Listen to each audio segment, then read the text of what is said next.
కథ పేరు మాట నిలబెట్టుకున్న రాజు.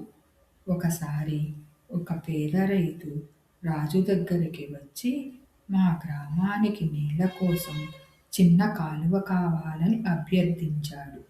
రాజు తన పని ఒత్తిడిలో ఉన్నప్పటికీ, వరుస పనులు పూర్తయ్యాక నీ గ్రామానికి కాలువ తెప్పిస్తానని మాట ఇచ్చాడు. సంవత్సరం గడిచింది.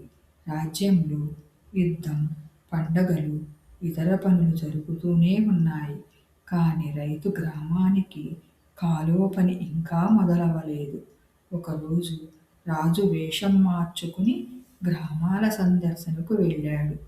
ఆ రైతు గ్రామంలో పిల్లలు దాహంతో ఇబ్బంది పడుతూ పొలాలు ఎండిపోతున్న దృశ్యం చూసి కలచిపోయాడు. రైతు తన మాట గుర్తు చెయ్యకుండా రాజు ముందు నమస్కరించి, నువ్వెలాంటి రాజువైనా సరే, ఒక మాట మీద మా గ్రామం ఇంకా బతికే ఉంది అన్నాడు.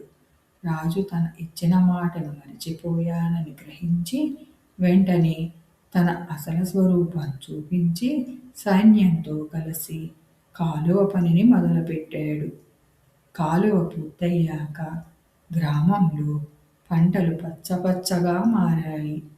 ప్రజలు రాజుని మహానుభావుడిగా కీర్తించారు.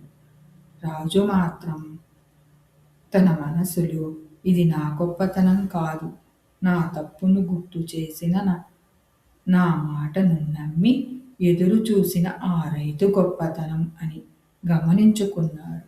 నీతి: మాట ఇచ్చినప్పుడు మనం బలవంతులం. ఆ మాట నిలబెట్టుకుంటేనే నిజంగా గొప్పవాళ్ళం.